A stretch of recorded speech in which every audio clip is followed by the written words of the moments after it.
5월밖에 안 되었는데, 심지어 어떤 날에는 4월밖에 안 되었는데, 땀이 뻘뻘 흐르고 얼른 시원한 음료와 에어컨이 기다리는 카페로 도망가고 싶어지는 계절인 여름이 느껴지죠. 언제부턴가 1년을 봄, 여름, 가을, 겨울의 흐름을 느끼면서 보내는 것이 아닌 그저 더움과 추움으로 이루어진 한 해를 보내는 것이 아닌가 하는 생각이 듭니다. 가끔 어떤 날에는 조금 덜 덥고 조금 덜 추운 날이 존재할 뿐이라고 느껴질 정도니까요. 벚꽃이 피고 낙엽이 떨어지는 봄과 가을이 오는 시기에는 게임 속의 이벤트 기간같이 잠깐 있다 가는 것처럼 느껴져 많이 아쉽습니다. 그렇기에 이 두 계절이 많이 짧아진 듯 느껴지더라도 사람들이 그 계절을 즐기기 위해 더 바삐 움직여 벚꽃 구경을 하러 소풍을 준비하고 울긋불긋 물든 나무를 만끽하러 들로 산으로 떠나는 것이 아닐까 생각합니다. 옷장에서 잠자고 있는 봄, 가을 옷들을 깨울 때이죠. 어쨌든 이런저런 말은 많아도 바다, 계곡으로 떠나는 여행, 그에 따른 옷차림, 더위를 식히기 위한 시원한 음식 등 충분히 즐길 거리가 많은 여름입니다. 26번째 이야기가 들 오늘은 여름에 대하여 나눠보도록 하겠습니다.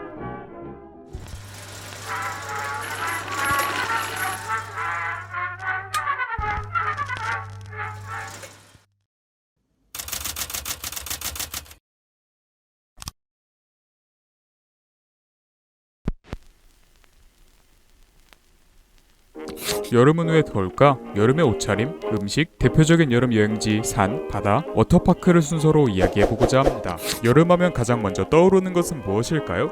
네, 바로 덥다입니다. 여름이라는 단어를 듣기만 해도 쨍쨍 내리쬐는 태양과 습한 날씨 때문에 땀이 뚝뚝 떨어지는 사람들의 모습이 떠오릅니다. 그렇다면 여름은 왜 더울까요? 쉽게 말씀드리자면 지구가 공전을 하다 보니 기울어진 자전축이 태양 쪽으로 향하게 되는 시기가 찾아오고 이 때문에 태양이 노출되는 면적이 많아지며 태양의 고도가 높아져 낮이 길어지기에 지구는 태양 에너지를 오랫동안 받게 됩니다. 태양 에너지를 받는 시간이 늘어난다. 네, 해당 지역에 사는 사람들은 이 에너지에 잘 구워지게 되는 겁니다.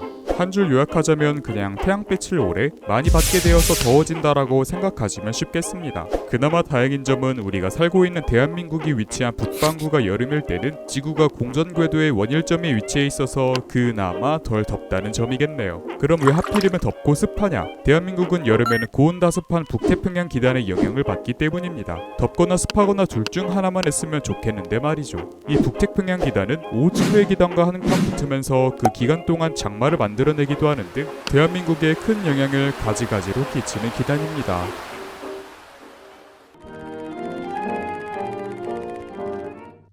여름이 더운 이유가 어찌됐든 우리는 대한민국에 있는 이상 이 더위와 습도를 견뎌야 합니다. 슬슬 여름이 오는 기미가 보인다. 그렇다면 가장 먼저 사람들의 옷차림이 달라지는 모습을 볼 수 있습니다. 겨우내 우리를 따뜻하게 지켜줬던 패딩은 이제 옷장으로 들어가고 여름의 대표적인 일상복이라고 말할 수 있는 소매의 길이를 줄인 반소매 셔츠, 아예 소매를 없애버려 더 시원한 해방감이 드는 민소매, 다리가 훤히 드러나는 반바지, 핫팬츠, 통풍이 잘 되어 시원하고 뭘 입을지 고민도 줄어드는 화려한 원피스 등의 옷들이 세상 밖으로 나옵니다. 샌들, 슬리퍼, 크록스 등의 신발들도 마찬가지이죠. 밖에 나가지 않아도 창밖의 사람들, TV 속의 연예인들이 입고 나오는 옷들을 보거나 이런 의류를 홍보한 홈쇼핑, 광고가 슬슬 많아진다는 점에서 이제 여름이었고 날씨가 많이 더워졌으며 짧고 얇은 옷들을 꺼내야 한다는 것을 체감할 수 있으실 겁니다. 사실 이런 옷차림의 변화만으로는 날로 더 강해지는 불볕더위를 이겨내기는 힘이 들죠. 외부적인 무언가가 더 필요하다 느껴집니다. 가볍게는 이런 휴대용 선풍기의 도움을 받을 수도 있겠지만 얼음이 가득 들어간 시원한 커피나 음료수를 보충하는 것도 좋은 방법입니다. 물론 가장 좋은 방법은 이렇게 시원한 옷을 입고 음료도 제공되지만 무엇보다 에어컨이 빵빵한 카페나 음식점에 가는 겁니다.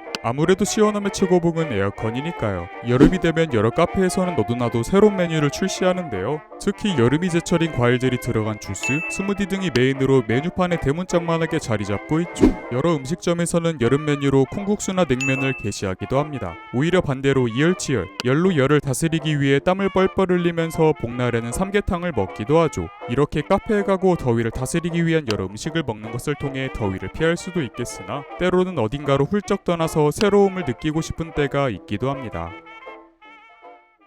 This is Ken Carpenter welcoming you to Philco Radio Time.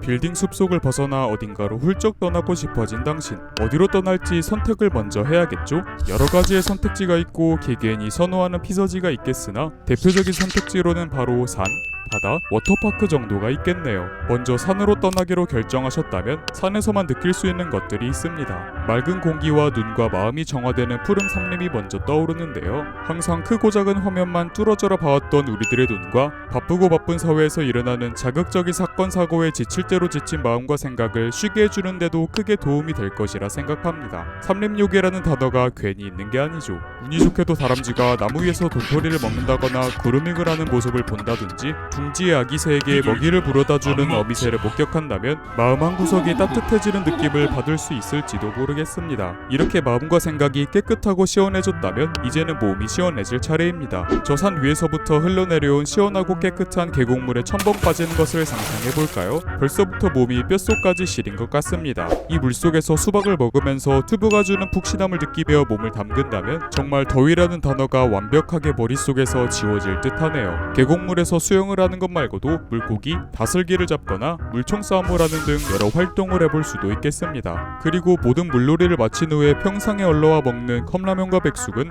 정말 무더운 여름의 산에서만 느낄 수 있는 행복이자 즐거움, 낭만이 아닐까 생각합니다.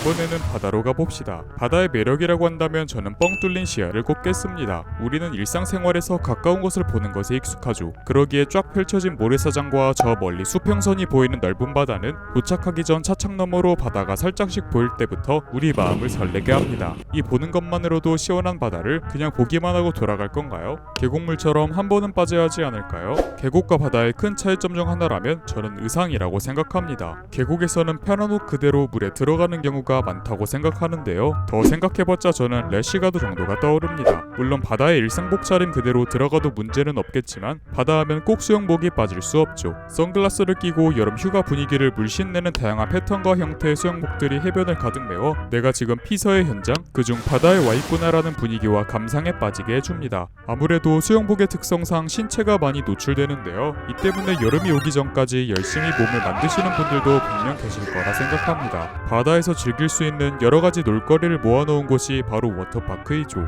물에 들어가서 놀 수 있는 것은 물론이고 스릴과 속도를 즐길 수 있는 각종 워터 슬라이드, 넘실대는 파도를 온몸으로 만끽하는 파도풀 등 더위를 시원하게 날릴 수 있는 워터와 볼거리도 많고 즐길거리도 많은 파크가 결합된 놀기에 최적화된 장소입니다. 아무래도 자연에서는 높고 아찔한 워터 슬라이드를 타기에는 어렵잖아요. 계곡, 바다, 워터파크 모두 저마다의 매력이 있고 우리는 이를 선택할 수 있죠. 이런 매력 넘치는 피서를 즐길 수 있는 자연적, 인공적인 환경이 모두 있어서 정말 행복합니다. His orchestra, the Rhythmaires, and Bing's guest, Dick Powell. 봄이 다가올수록 벚꽃 엔딩이 슬슬 들려오는 것처럼 여름이 다가오면 신나고 여행 느낌이 물씬 나는 노래들이 많이 들려옵니다. 저는 여름하면 쿨, 트와이스, 볼빨간 사춘기, 레드벨벳, 오마이걸, 우주소녀, 있지, 태연 등등 떠오르는 뮤지션들이 정말 많네요. 여름하면 바로 떠오르는 더위와 이 더위를 피하거나 즐기는 방법을 집중적으로 이야기해보았는데요. 이 외에도 여름 단골곤충인 매미, 모기도 있고 조심해야 하는 각종 벌레들도 여름에 활개를 치죠. 각종 세균들도 신나기 좋은 계절이기에 식중독이나 장염, 높은 기온으로 인한 일사병과 열사병도 조심해야 합니다. 어쨌든 여름은 그 기간도 비교적 길지만 그만큼 즐길 거리도 정말 많습니다. 본론에서 말씀드린 방법으로 휴가를 즐기는 것 외에도 올림픽, 월드컵 등 우리가 한마음으로 모일 수 있는 다양한 스포츠 이벤트도 여름에 집중적으로 편성되어 있습니다. 많은 이슈와 스포츠 스타들이 탄생하고 감동적인 인간 승리 이야기들도 조명되는 기간이죠. 24절기를 살펴보면 이파로 여름이 시작되고 낮이 가장 긴 날인 하지를 거쳐 1년 중 가장 더운 날인 대설을 마지막으로 여름의 절기가 끝나고 가을이 시작되는데요. 지금의 사계절에 대입해서 생각해보면 갸웃하게 되기도 하지만 여전히 1년 중 오늘이 어디까지 왔는지를 짐작하게 해주고 앞으로 다가올 시간을 준비하게 해주기도 합니다. 점점 낮이 길어지고 기온이 높아지는 것이 실시간으로 느껴지는 여름입니다. 휴가 계획을 짜고 계실 수도 있을 것이고 앞으로 다가올 방학을 기대하고 계시는 학생분들도 계시리라 생각합니다. 이번 여름 또는 다음 여름에 꼭 하고 싶은 것이 있으신가요? 오늘의 채쇼는 여기서 마치겠습니다. 여름이었다.